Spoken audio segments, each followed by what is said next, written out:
انا اعطیناک الکوثر. میں جلدی سے اب اس کو سورت کو بھی مکمل کر دوں تاکہ یہ ہماری سورت کمپلیٹ ہو جائے. ترجمہ کر دیتا ہوں. انا اعطیناک الکوثر، اے نبی ہم نے آپ کو عطا کی کوثر. فصلی، پس آپ نماز پڑھیے، لربک اپنے رب کے لیے، ونحر اور قربانی کیجیے. انا بے شک شانئک آپ کا دشمن هو الابتر، وہی دم کٹا ہے، وہی اسی کی نسل ختم ہوگی، اسی کا ذکر خیر ختم ہو جائے گا، وہی ناقص ہے، اس کا کوئی نام لینے والا ان کے بعد نہیں ہوگا. سمجھ رہے ہیں بات کو؟ اس صورت کا میں شان نزول بتا دیتا ہوں آپ کو، کچھ اس کی فضیلت کیا ہے اور اس کی تفسیر کیا ہے. یہ آپ کو تحریری شکل میں مل جائے گی، لہذا لکھنے کی ضرورت نہیں ہے. ٹھیک ہے؟ جیسے سورہ فلق اور سورہ ناس کا خلاصہ مل گیا نا آپ لوگوں کو. کس کس کو ملا ہے؟ سب کو مل گیا؟ آپ کو نہیں ملا؟ نیٹ سے دیکھ لیں، مل جائے گا انشاءاللہ. کب سے بھیجا ہوا ہے؟ اس کے بعد اذا جاء نصر اللہ قل یا ایھا الکافرون، ان صورتوں کے بھی آپ کو خلاصے سورہ اخلاص کا مل جائے گا انشاءاللہ. تو یہ جو بھی بتا رہا ہوں یہ بھی تحریری شکل میں آپ کو دے دیا جائے گا.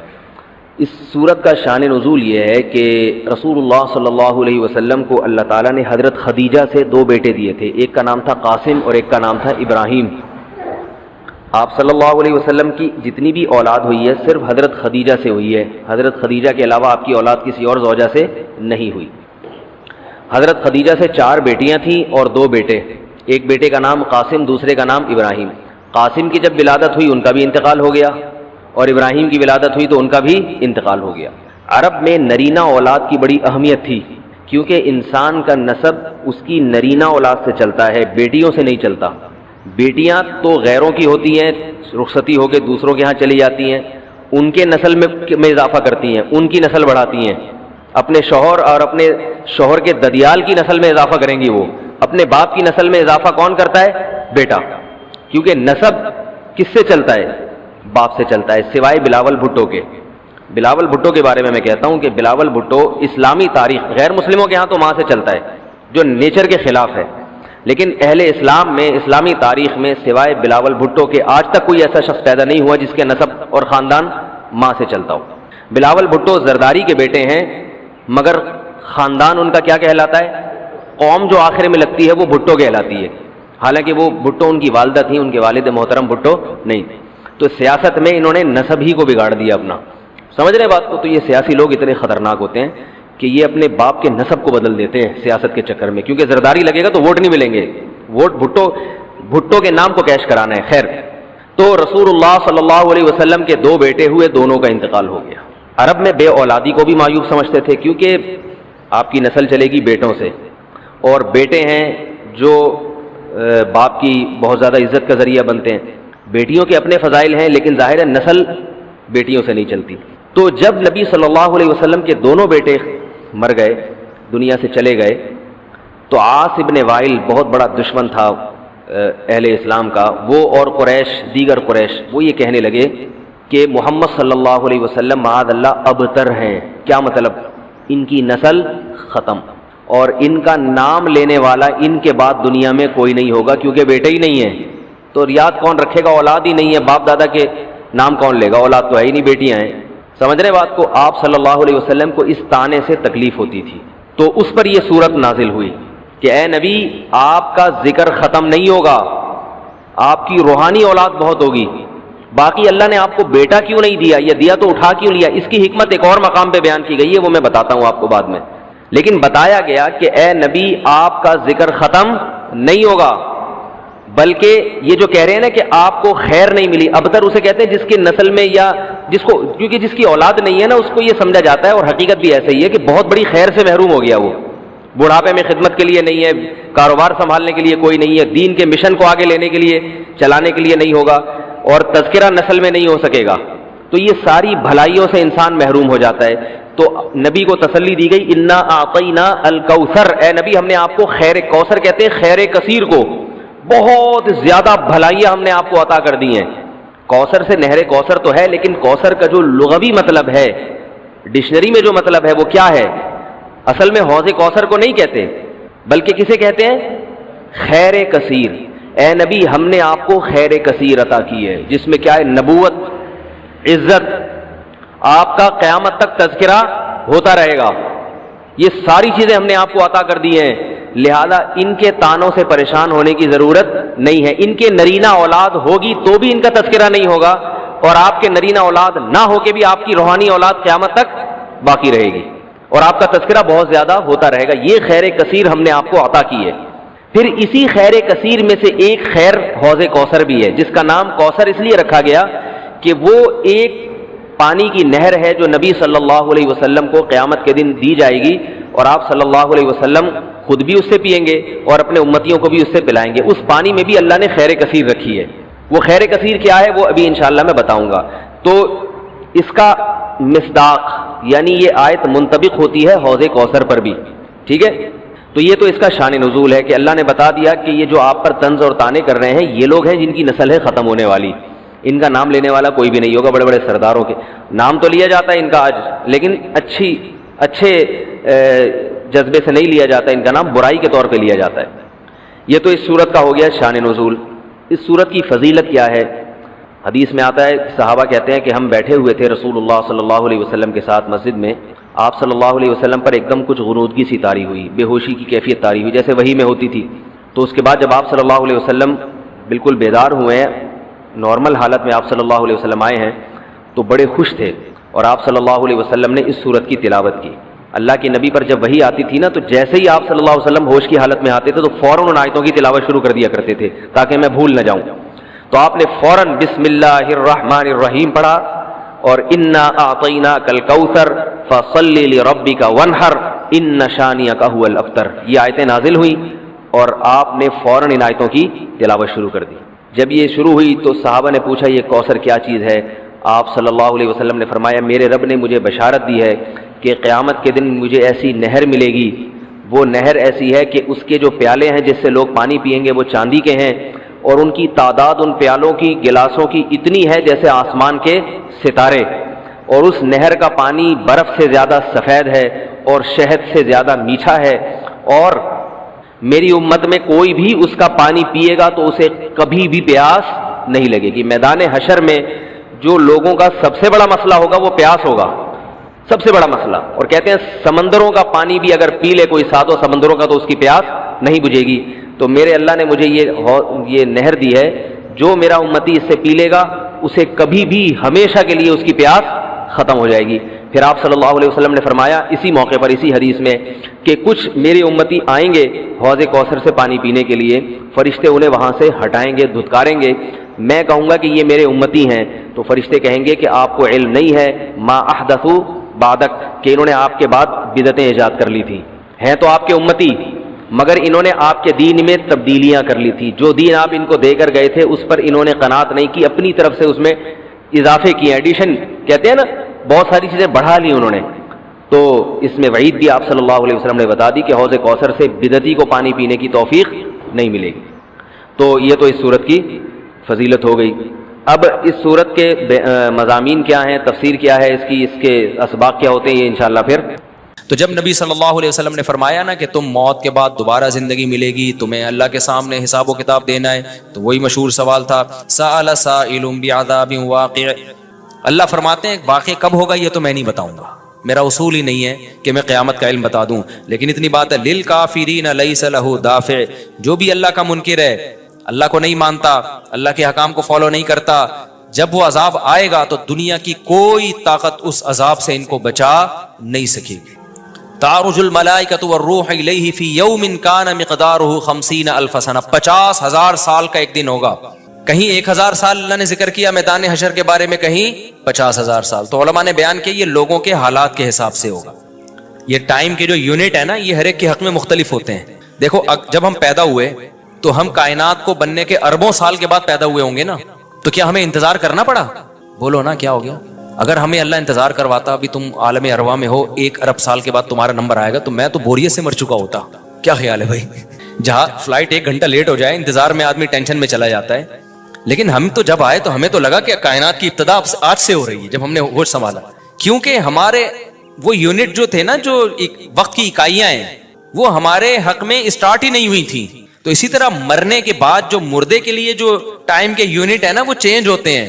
ورنہ جو مردہ بیچارہ 20,000 سال پہلے دفن ہوا ہے وہ تو قبر میں کوئی عذاب نہ بھی ہو رہا، وہ تو پڑے پڑے ہی بور ہو گیا ہوگا کہ اللہ قیامت لے آ، میں تو ٹینشن میں آ گیا ہوں، 20,000 سال ہو گئے مجھے. تو اس کو تو ایسا نہیں لگے گا کہ 20,000 سال ہو گئے. وہ جب دوبارہ اس کو اللہ تعالیٰ اٹھائیں گے تو نیک لوگوں کو تو لگے گا ابھی ہم سوئے تھے اور ابھی ہمیں کسی نے آ کے اٹھا دیا. جیسے گہری نیند میں جب انسان سوتا ہے کئی گھنٹے بعض دفعہ سوتا ہے, کوئی آ کے اٹھائے تو اس کو لگے گا یار ابھی تو میں سویا تھا, ابھی آپ نے اٹھا دیا ہمیں. تو سوتے ہوئے آدمی کے ٹائم کے یونٹ الگ ہوتے ہیں, مرنے کے بعد کے ٹائم کے یونٹ الگ ہوتے ہیں, عالم ارواح کے الگ تھے.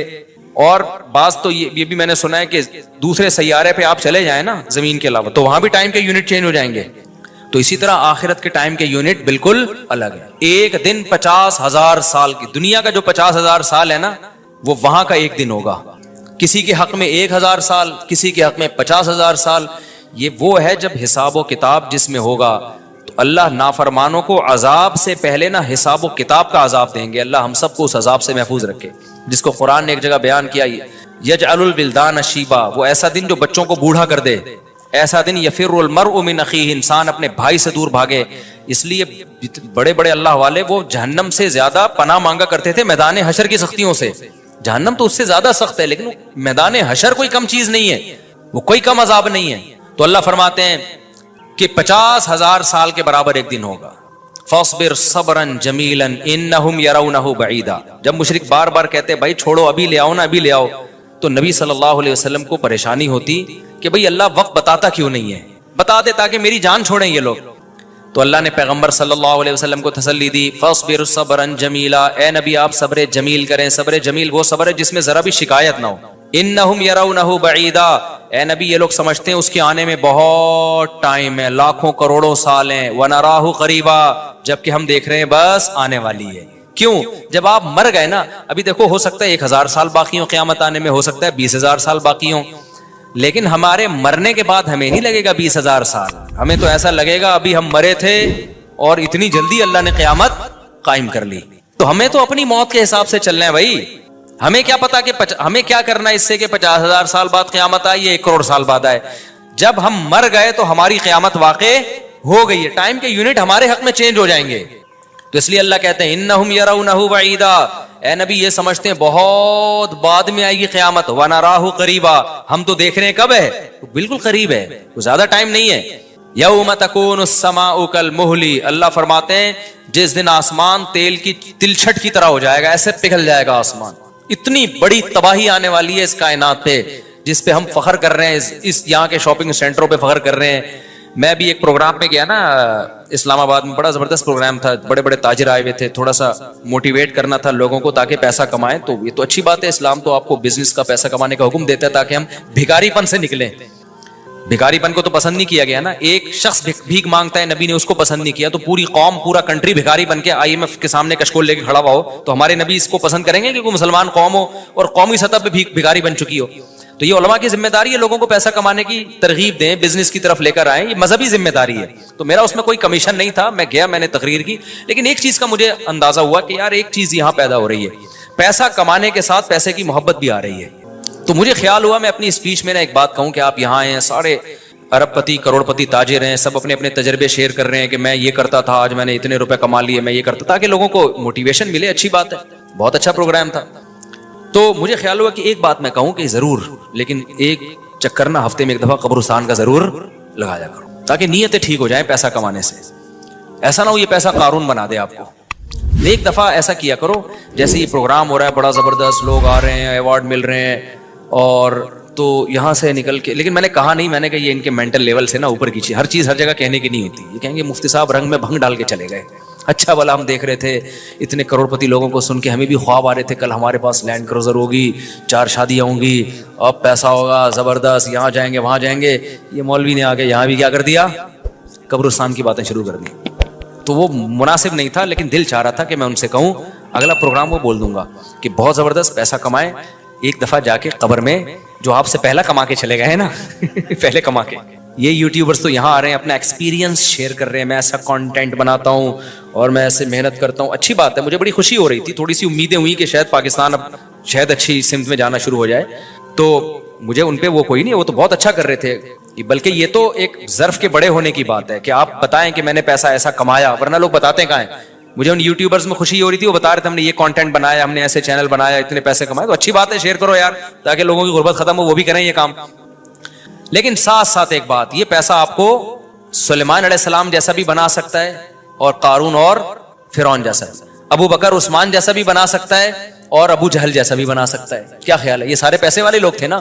تو آپ پیسہ کما کے سلیمان علیہ السلام جیسے شکر گزار بن جاؤ, عثمان ابن عفان جیسے غنی بن جاؤ, عبد الرحمن بن عوف جیسے بن جاؤ. اس کے لیے ضروری ہے کہ ہفتے میں ایک دفعہ قبرستان کا وزٹ اپنے خرچے پہ کر لیا کریں, اور ایسے ہی نہیں گزرتے ہوئے وہاں جا کے کھڑے ہو کے قبروں پہ دیکھا کریں کہ میں جتنا بھی بڑا بن جاؤں, میرے یوٹیوب پہ چینل پہ 10 ملین بھی سبسکرائبر آ جائیں, لیٹنا میں نے کہا ہے تھوڑے دنوں میں جا کے بھائی اس قبر کے اندر. لہذا اس پیسے سے میں اس قبر کی تیاری کر لوں تو فائدہ ہے. اور اگر یہ لینڈ کروزر ہی میرا مقصد ہے اور میرا مقصد عیاشی ہی ہے اور شو مارنا ہی ہے, بھائی پھر یہ تو قارون نے آپ سے زیادہ کما لیا. ان خزانوں کے ساتھ یہ زمین میں دھسا ہے وہ. سمجھتے ہو کہ نہیں سمجھتے ہو؟ تو تھوڑا سا کبھی کبھار جب بڑے بڑے پروگراموں میں جایا کرو تو تھوڑا سا قبرستان میں. ہمیں تو اللہ نے سہولت دی ہے, بہت خطرناک قبرستان ہے یہ جو ہے نا, کیونکہ گورنمنٹ نے لائٹیں کہیں بھی نہیں لگائیں, تو یہاں تو 2-4 لائٹیں تھی, چرسیوں نے چوری کر لی. اب اندھیرا ہوتا ہے اس میں, اس سے بڑا فائدہ ہوتا ہے. اور جن بھوت بھی لوگوں کو نظر ہوتے نہیں ہیں جن یہاں پر, لیکن لوگوں کو نظر آ رہے ہوتے ہیں, ڈرے ہوئے جا رہے ہوتے ہیں نا. سرکٹا ایک دن نظر آیا کسی کو, بعد میں پتا چلا وہ کمبخت وہ نہیں سویٹر نا یہاں تک اس نے کیا ہوا تھا, سر ہی نہیں تھا اس کو. سویٹر یوں کر کے نا قبرستان پہ بیٹھا رہتا تھا, لوگ بھاگ جاتے تھے, بس سرکٹا آیا ہوا یہاں پہ, ٹھیک ہے نا. تو آپ یہ جو ہمیں اللہ نے بڑی سہولت دی ہے, کبھی کبھار ایسا کیا کرو, یہاں چلے جاؤ. رات کے وقت جاؤ گے تو جیسے آپ نے انرجی اپنی خرچ کرنی ہے نا, تو کہتے ہیں ڈاکٹر 1 گھنٹے کی واکنگ سے 15 منٹ کی جاگنگ بہتر ہے. 15 منٹ کی جاگنگ میں اتنی انرجی لگ جائے گی جو 1 گھنٹے کی واکنگ میں نہیں ہوگی. تو دن میں قبرستان 100 دفعہ جانے سے بہتر ہے رات میں 2:30 بجے 1 دفعہ چلے جاؤ. بس رات میں 2:30 بجے 1 دفعہ چلے جاؤ, اور وہاں جا کے بیٹھو. بیٹا آنا کہاں ہے؟ یہی آنا ہے. اور یہ جو لیٹے ہوئے ہیں نا, یہ سارے غریب نہیں تھے, ٹھیک ہے نا. ان میں بہت سارے کروڑ پتی تھے, ارب پتی تھے, 4 شادیوں والے بھی تھے, 1 والی بھی تھے, اور بچوں والے بھی تھے, بغیر بچوں والے بھی تھے, جوان بھی تھے, بڈھے بھی تھے, 30 سال کے بھی تھے, 15 سال کے بھی تھے, 6 مہینے کے بچے بھی تھے. کیا نظر آ رہے ہوں گے قبریں, جا کے دیکھو. کل ہوس اس طرح سے ترغیب دیتی تھی مجھے. وہ ایک شاعر نے بڑا شعر کہا ہے کہ مجھے ہوس جو ہے نا وہ ترغیب دیتی تھی. ہوس نہیں ہوتی پیسوں کی, دولت کی, کہ یہ سکندر ہے, وہ کہ جو ہے نا, مجھے پورا شعر یاد نہیں, 20 سال ہو گئے سننے ہوئے اس کو.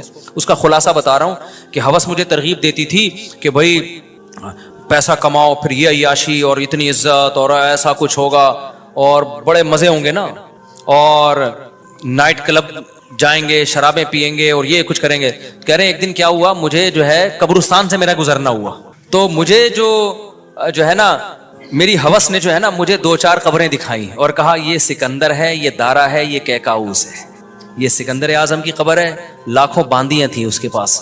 آپ تو 2-4 گرل فرینڈ پہ فخر کر رہے ہو, گرل فرینڈ نہیں, لاکھوں باندیاں. گرل فرینڈ آپ کے تابع نہیں ہوتی, باندی تو جیسے آپ بولو گے بھائی جو کام آپ اس کے ذمہ لگاؤ گے وہ بھاگ نہیں سکتی, نوکر ہے آپ کی. تو اتنی بڑی بڑی دنیا انہوں نے روئے زمین پہ حکومتیں کی ہیں. آج قبروں کے اندر یہ دارا ہے, یہ کیکاؤس ہے, یہ سکندر اعظم ہے. بڑے بڑے بادشاہوں کی قبریں آپ کو نظر آئیں گی پڑے ہوئے اندر. اب نئے زمانے میں شعر کو ہم یوں چینج کر دیں گے, یہ 10 ملین والا ہے سبسکرائبر تھے, یہ 20 ملین والا, یہ 50 ملین والا. ایک کلپ بعض ایسے مشہور ہو جاتے ہیں, کھجا بھی رہے ہوں گے نا, بس یہ اپنی کھجانے کی ویڈیو ڈال دیں یوٹیوب پہ, لاکھوں روپے کما لیتے ہیں بیٹھے بیٹھے. بعض ایسے مشہور ہو گئے, کچھ بھی نہیں کرے نا, بس وہ کہے کہ ناڑا باندھتے ہوئے دکھا دیں, میں ناڑا باندھ رہا ہوں, میں ناڑا ایسے ٹائٹ کرتا ہوں, زار بند ایسے ٹائٹ کرتا ہوں. اتنے مشہور ہو گئے ہیں وہ, بس لوگ دیکھنا چاہتے ہیں. لوگ پتہ نہیں کیا ہو گیا اب. اللہ یار, وقار زکا نے کل ایک بڑی اچھی ویڈیو وائرل کی ہے یوٹیوبرز کے بارے میں, کہ اب میں وہ یوٹیوبرز کی وہ ویڈیو پہ جو اس نے کمنٹس کیے وہ تو نہیں بتاؤں گا, کیونکہ اس پہ وہ اس کا نام لینا کسی کا ٹھیک نہیں ہے. اس نے کہا یار یہ عجیب ولاگر عجیب ٹائپ کے آ رہے ہیں, کچھ بھی کر لو, کچھ بھی کر لو, ملین ایک دن میں 1 ملین ان کے ویوز ہو جاتے ہیں. تو انہوں نے کہا یہ ان ولاگرز کا قصور نہیں, یہ قوم کا قصور ہے. اس نے بڑی اچھی بات کی, اس نے کہا یہ قوم کدھر کو جا رہی ہے بھائی. واش روم میں بیٹھا ہوا بندہ دکھا رہا ہے, دیکھیں آدھا اوپر والا دکھا رہا ہے. میں کہتا ہوں اگر وہ نیچے والا پورشن دکھا دے نا, یوٹیوب چینل بند کر دے گا, بولے گا بھائی اتنے سبسکرائبر اتنا کراؤڈ ہم برداشت نہیں کر سکتے, ڈی مانیٹائز کر دے گا یار. کہے گا بھائی یہ ہمارے بس میں اب. تو لوگوں کی نیچر دیکھو یار, کچھ بھی جو مشہور ہو جاتے ہیں, ایک دفعہ مشہور ہو گئے نا, بس اب کچھ بھی کریں گے. گالی دے رہے ہیں, وہ ویڈیو آ گئی, کھجا رہے ہیں, لوگ دیکھ رہے ہیں کیسے کھجاتے ہیں. یہ تو لوگ عجیب ہیں. بہرحال جو ہو رہا ہے میں تو مارکیٹ میں وہی بتاؤں گا نا آپ کو. تو اب جو سوشل میڈیا سے وابستہ لوگ ہیں, جن کے ٹک ٹاک پہ چینل, یوٹیوب پہ چینل, ان کے یہاں کامیابی کیا ہے,